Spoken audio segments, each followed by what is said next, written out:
BLO के द्वारा आपको उपलब्ध कराए गए गणना प्रपत्र को भरने में आपको निम्न बातों का ध्यान रखना है। यदि वर्तमान मतदाता सूची में जो फोटो है उससे आप संतुष्ट नहीं हैं तो आप नई फोटो चस्पा कर सकते हैं। इसके अतिरिक्त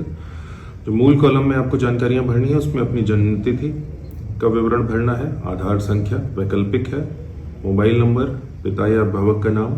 पिता या अभिभावक का इपिक नंबर यदि उपलब्ध है तो उसका विवरण, माता का नाम यदि माता का इपिक नंबर उपलब्ध है तो उसका विवरण, पति या पत्नी का नाम यदि आपका लागू है तो उसका विवरण भरना है, और पति या पत्नी की यदि इपिक संख्या है यदि वो उपलब्ध है तो उसका विवरण भरना है। इसके बाद में नीचे जो 2 कॉलम है उसमें यदि आप का नाम पिछली SIR जो सन 2003 में हुआ था उसमें यदि आपका नाम मतदाता सूची में सम्मिलित है तो उसका विवरण, अपना नाम, अपनी इपिक संख्या, संबंधी का नाम, संबंध, जिला, राज्य का नाम, ये आदि विवरण भरने हैं। और यदि 2003 में जो अंतिम SIR हुआ था उसमें आपका नाम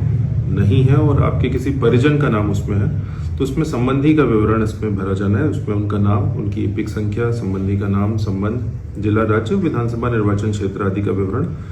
2003 की SIR का इसमें भरा जाना है। इसके अतिरिक्त यदि भारत निर्वाचन आयोग के द्वारा मतदाताओं की सुविधा और सहूलियत के लिए ऑनलाइन माध्यम से गणना प्रपत्र को भरने की व्यवस्था की गई है, जिसका लिंक नीचे दिया हुआ है और डिस्क्रिप्शन में किस प्रकार से आप गणना प्रपत्र को भर सकते हैं उसका विवरण है। तो कृपया समय रहते गणना प्रपत्र को